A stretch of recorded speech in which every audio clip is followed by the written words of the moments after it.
Good evening guys, welcome to chemistry rocks.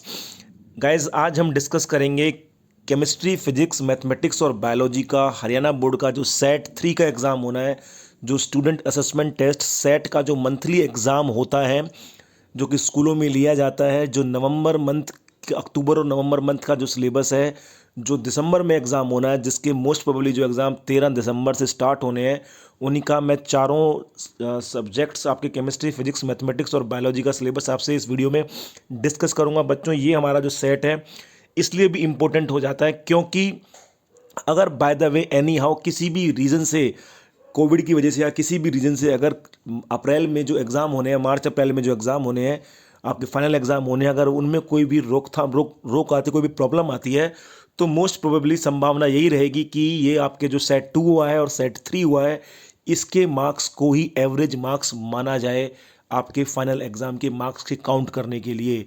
अगर कोई problem आती तो पूरी की पूरी संभावना ऐसे हो सकती है। तो सेट 3 की एग्ज़ाम की आपको तैयारी बहुत अच्छे से करनी है क्योंकि ये आपके बहुत अच्छे मार्क्स आपके काउंट हो सकते हैं। तो उसका सिलेबस क्या होगा बच्चों, चारों सब्जेक्ट्स का, वो मैं आपको डिस्कस करूंगा इस वीडियो के अंदर, छोटे से वीडियो के अंदर। तो अगर हम बात करें केमिस्ट्री की बच्चों, जो दिसंबर में हमारा एग्जाम हो रहा है, 13 दिसंबर से स्टार्ट होने की पूरी पूरी प्रोबेबिलिटी है इसकी। उसके अंदर जो हमारा सिलेबस आएगा वो अक्टूबर और नवंबर का आएगा। तो अगर आप देखें तो जैसे कि हमारा अक्टूबर और नवंबर का जो सिलेबस है केमिस्ट्री का, जो इसमें आना है, जो सेट 3 में आना है, वो कौन सा होगा, वो अगर हम देखें तो जैसे हमारा अक्टूबर का जो चैप्टर है आप देख सकते हैं। एक तो हमारा चैप्टर 10 यूनिट 10 आएगी हमारी, halo alkanes and halo arenes आएगी। ठीक है बच्चों, जो कि हमारी ऑर्गेनिक केमिस्ट्री की यूनिट है। उसके बाद यूनिट 11 आएगी, एल्कोहल, फिनोल, ईथर, ये भी अगेन हमारी इसकी ऑर्गेनिक केमिस्ट्री की यूनिट है। और उसके बाद unit number 12 aldehyde, ketones and carboxylic acid. तो 3 यूनिट आनी है आपकी बच्चों इस सेट 3 के एग्जाम में, alcohol, phenol, ether, halo alkene, halo arene और aldehyde, ketones and carboxylic acid. ये जो दिसंबर का सिलेबस है बच्चों, ये आपका इस बारी में एक्साइट वाले थर्ड जो एग्जाम होना इसमें नहीं आएगा। तो कुल मिला के आपको केमिस्ट्री के पेपर की तैयारी के लिए 3 यूनिट तैयार करनी होंगी, halo alkene, halo arene, alcohol, phenol, ether और aldehyde, ketones and carboxylic acid. तीनों ही ऑर्गेनिक के चैप्टर हैं, बहुत इंपॉर्टेंट चैप्टर हैं। अगर आप इनकी तैयारी करेंगे तो ये आपके फाइनल एग्जाम में भी बहुत बड़ा रोल प्ले करने वाले हैं। तो तीनों ही चैप्टर का रियलिटी में डिस्कस, डिटेल्ड सिलेबस क्या है, क्या इनमें से कोई टॉपिक रिमूव हुए हैं, वो मैं आपको बताता हूँ। देखो, जैसे कि अगर हम देखें तो हम hello alkene, halo arene, alcohol, phenol, ether और एल्डिहाइड, कीटोन्स, कार्बोक्सिलिक एसिड देखते हैं यहाँ पर। तो यहाँ से स्टार्ट होता है बच्चों। हेलो एल्कीन, हेलो एरीन के अंदर हमें क्या पढ़ना है, नोमेनक्लेचर पढ़ना है, नेमिंग पढ़नी है, मतलब हेलो एल्केन्स की नेमिंग कैसे करते हैं, nature of C X bond, मतलब जैसे कि पार्शियल डबल बॉन्ड कैरेक्टर होता है, फिजिकल प्रॉपर्टी, उनके मेथड ऑफ प्रिपरेशन, उनकी केमिकल प्रॉपर्टीज पढ़नी है, उनका मैकेनिज्म पढ़ना है, सब्स्टिट्यूशन रिएक्शन का मतलब SN1 और SN2 की बात हो रही है यहाँ पर। ऑप्टिकल रोटेशन का मतलब बच्चों यहाँ पर कायरल कंपाउंड्स की बात हो रही है, जो को कायरल कंपाउंड्स पढ़ाए जाते हैं, या फिर आपको डेक्स्ट्रो लीवो बताए जाते हैं, या फिर रेसमिक मिक्सचर बताया जाता है, या फिर एनेंशियोमर बताए जाते हैं, उसके बारे में बात हो रही है यहाँ पर। उसके बाद हेलोरिन की बात करें तो हेलोरिन के अंदर again nature of C X bond, मतलब कार्बन हेलोजन का जो बॉन्ड होता है, वो जो पार्शियल डबल बॉन्ड करेक्टर आ जाता है ड्यू टू रेजोनेंस, वो बात हो रही है। फिर से substitution reaction, directive influence of halogen in mono substitute compounds only.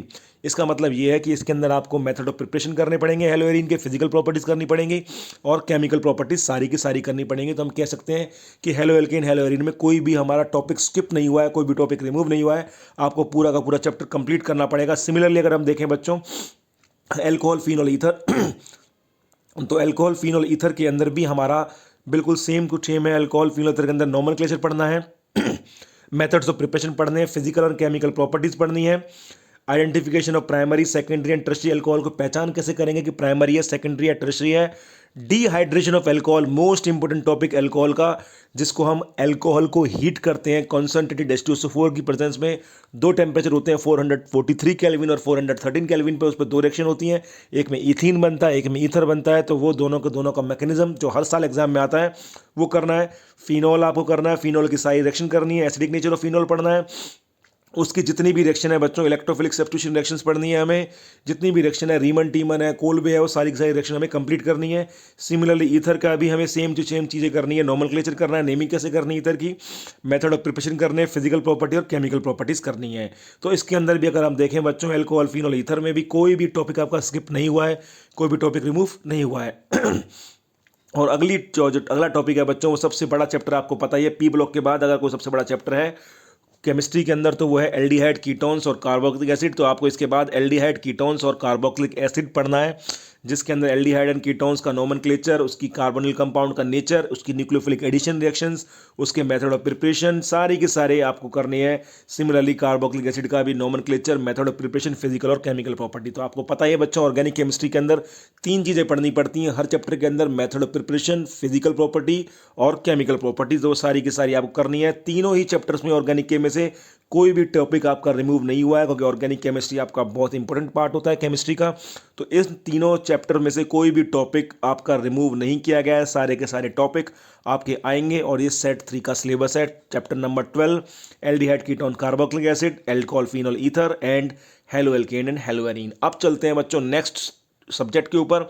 तो नेक्स्ट सब्जेक्ट हम देखते हैं कि नेक्स्ट सब्जेक्ट सिलेबस देखते हैं, मैथमेटिक्स का सिलेबस देखते हैं कि मैथमेटिक्स का सिलेबस हमारा क्या रहने वाला है अक्टूबर और नवंबर का, जिसके बेस पर हमारा सेट 3 का एग्जाम होना है। तो अक्टूबर का जो सिलेबस होगा बच्चों, वो आप देखें कि अक्टूबर का सिलेबस, हम इसको थोड़ा सा नीचे कर लेते हैं। अक्टूबर का सिलेबस हमारा है एप्लीकेशन ऑफ इंटीग्रल्स, मतलब इंटीग्रेशन की जो एप्लीकेशंस हैं वो आपको पढ़नी है और डिफरेंशियल इक्वेशन पढ़नी है। फंडामेंटल थ्योरम्स ऑफ अगर आप इसको डिटेल में देखें तो fundamental theorem of calculus evaluation, some properties of definite integrals, area under simple curve, उसके बाद बेसिक कॉन्सेप्ट्स पढ़ने हैं इसके डिफरेंशियल इक्वेशन के, method of solving first order first degree और डिफरेंशियल इक्वेशन को सॉल्व करने के मेथड पढ़ने हैं। तो ये आपको इंटीग्रेशन की एप्लीकेशन, डिफरेंशियल इक्वेशंस और तीसरा बच्चों प्रोबेबिलिटी, ये आपके मेनली आप समझ लीजिए कि 3 मेन टॉपिक आपके आने वाले हैं मैथमेटिक्स के एग्जाम में, जो कि सेट 3 का एग्जाम होना है। Application of integration, differential equation और तीसरा प्रोबेबिलिटी। चौथा जो दिसंबर का वेक्टर है वो आपको सिलेबस में नहीं आएगा, क्योंकि सेट 3 के एग्जाम के अंदर सिर्फ अक्टूबर और नवंबर का ही सिलेबस आना है।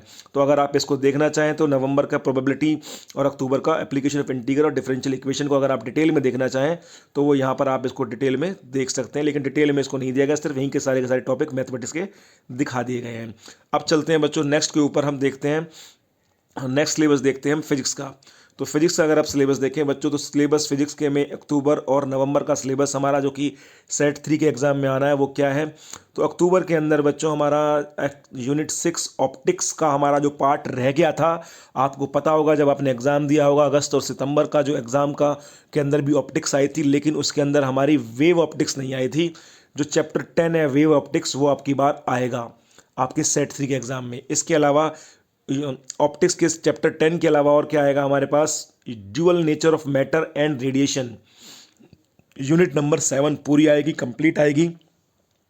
और यूनिट 8 आपका एटम एंड न्यूक्लियाई, ये भी कंप्लीट आने वाला है बच्चों आपका। तो सीधी सी बात है, फिजिक्स में डायरेक्टली आपका ऑप्टिक्स का chapter number 10, unit number 7 dual nature of radiation और atom and nuclei unit number 8, ये आपके कंप्लीटली आएंगे।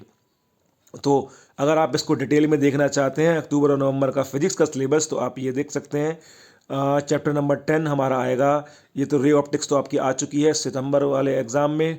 तो ये चैप्टर 10 है बच्चों आपका वेव ऑप्टिक्स, जो आपका आना है फिजिक्स के अंदर सेट 3 के अंदर। तो इसके अंदर आपका जो मेन आपका टॉपिक है Huygens principle, refraction and reflection, Young's double slit experiment, बहुत इंपॉर्टेंट टॉपिक है ये आपका आने वाला है। कोरेंट सोर्सेस, ये डिफ्रैक्शन, इनके बारे में पूछेगा मेन इसके अंदर इंपॉर्टेंट टॉपिक। अगर बात करें तो ह्यूजेंस प्रिंसिपल बहुत इंपॉर्टेंट टॉपिक है, और यंग्स डबल स्लिट एक्सपेरिमेंट, ये भी इंपॉर्टेंट टॉपिक है हमारा। इसके अलावा यूनिट 7 बच्चों आपकी dual nature of radiation and matter complete आएगी। इसके अंदर अगर मैं इंपॉर्टेंट टॉपिक बताऊं तो photo electric effect is very very important, और आपका wave nature of particle, de Broglie equation, ये इंपॉर्टेंट टॉपिक्स हैं इसके, जो आपके कंप्लीट आपका आने वाला है सेट 3 में। और एटम एंड न्यूक्लियाई अगर आप बात करें तो एटम एंड न्यूक्लियाई का चैप्टर नंबर 12, ये भी आपका कंप्लीट आएगा।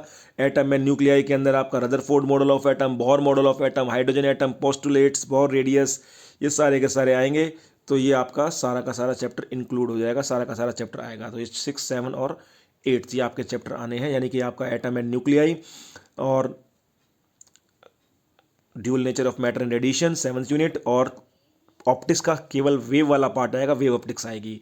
अब बात करते हैं बच्चों बायोलॉजी की। तो बायोलॉजी का अगर आप देखें सिलेबस, तो बायोलॉजी के सिलेबस के अंदर आपका जो अक्टूबर और नवंबर का सिलेबस जो कि सेट 3 में आना है वो है, एक तो चैप्टर नंबर 11 आएगा जो कि है biotechnology principles and processes, biotechnology principles and processes. उसके बाद biotechnology and it's applications chapter number 12 आएगा, चैप्टर नंबर 11 आएगा, और chapter number 13 organism and population.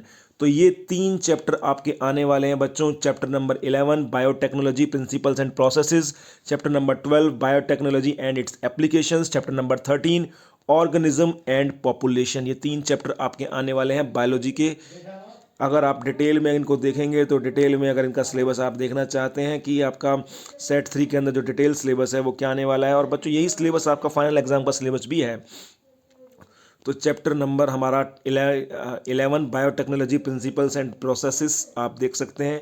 उसमें आपके ये वाले टॉपिक्स सारे के सारे इंक्लूड होंगे। आप इसका स्क्रीनशॉट भी ले सकते हैं। इसके अलावा मैं डिस्क्रिप्शन बॉक्स के अंदर सारी पीडीएफ उपलब्ध करा दूंगा आपको, तो देख सकते हैं। इसके अंदर आपके डीएनए के बारे में, day process of DNA technology, PCR, insertion of rDNA into host, obtaining the foreign gene product, very important topic, bioreactors, downstream processing, ये सारे के सारे टॉपिक आपके इंक्लूड होने हैं।